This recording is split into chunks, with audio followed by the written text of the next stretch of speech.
listener? Yes, sir, I am. What happened? How did that happen? I'd gone through a lot of those things that weren't my doings or choices, things that were imposed on me. But then they led me into making choices of my own that were the wrong choices. It stemmed from the circumstances that I'd been in. And then I started to make my own circumstances, my own bad choices, and my own, mistakes. And it led me up to a point where, I had my son, my oldest, and then shortly after, several years after, going through some more things, I had my daughter. And when I had my little girl, some things just started to change in me. I had my son very young. I had him a month after my 19th birthday, and that was a wake-up call. It was, now I'm responsible for someone else. My choices affect someone else. And I didn't want either one of my children to be raised or feel the pains or hurts that I ever had endured as a child. It gotten to the point where I had to fight for my son, and then eventually coming into I had to fight for my daughter, at which point I had gone into a marriage with someone that had 4 children when I met him that lived at home, young children. I had my son, and then we had Lily, my daughter, together. And, it was a less than ideal relationship. I became this person that wanted to save everybody and fix everybody and make everything okay. I'd become this rescuer of understanding what pain was and never wanting to see anybody else feel any of the pains that I felt. I'm actually still like that. I have to catch myself sometimes, but I had endured so much, but I started to see my children see things and experience things that I never wanted for them to see. And in trying to get out of that marriage, I came to a point in my life where I knew there was something more. I knew I needed help. I knew that I needed to surrender to something higher than myself. And I just, I'd gotten saved. I'd gotten saved. I'd gotten baptized. My son did. And it was, even at that point, it was just emptiness. I was looking for this miraculous change because I'd gotten saved and because I'd gotten baptized, that everything was just going to be okay, and it wasn't.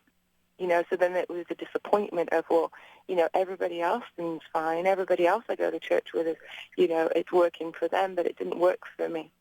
But it was because my heart wasn't open to it. And I finally, in just a moment of despair and a moment of, possibly losing my daughter, possibly just, being back where I was, I just had this major meltdown, face down on the ground. God, help me, please. I can't do this anymore. I need your help. I've gotten saved. I've gotten baptized. None of it's working. I need your help. Show me that you are there. Show me you love me. Show me that, that me giving my life to you is the right thing to do. Is you see me. You're here with me. I've been alone my whole life, and I need you right now. I need to see you right now. And I just, I didn't pray the way you're, oh, holy is thou. And I'm a very real person. My book is very gritty. It has a lot of words that most Christians won't use, but I'm very real. And I was so real with God that night. And I was talking to him like he was right there in front of me. And there was anger and hurt and just total lost. Be there. Help me. I need you.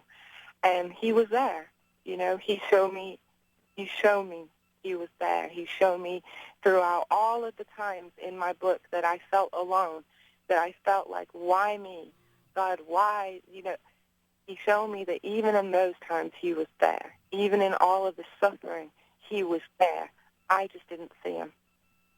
Talking to Akeela Hayder, Hayder Green. Her last name is Green. This is a true story. The book is titled If I Live to Tell. All right. Tell us, Akeela, where you are today. I believe you're in America. Tell us how you got there and where your life is at this moment.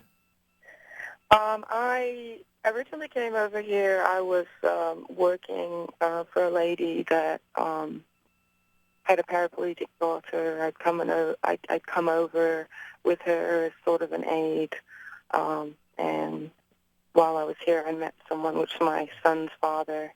And at the point, I'd just gotten away from Iraq. I'd escaped all of that. I was 17 years old. He was a lot older than me. It explains in my book that I had severe, father problems. And as most women do, when they don't get the love and the acceptance and the protection and everything you're supposed to get from your earthly father, you seek for it in a man. At that point, of course, I was still young, still naive, and I didn't realize that. I had stayed longer. I got married. I had my son, and in having my son, things started to click into place. And since, I'd come back and forth from a couple of relationships, the one with my son's father, the one with my daughter's father, that's how I ended up being here and staying here. And now I've been here so long that it's just home.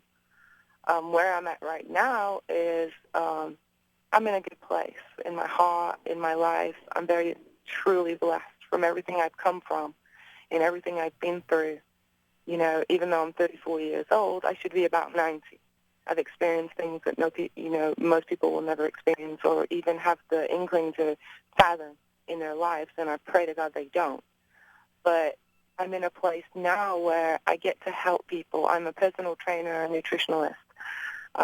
I teach relaxation therapy. I work for an amazing company that takes care of their staff and wants their staff to be healthy. I train them. I'm in a position to where, as a trainer, a lot of people confide in you. They depend.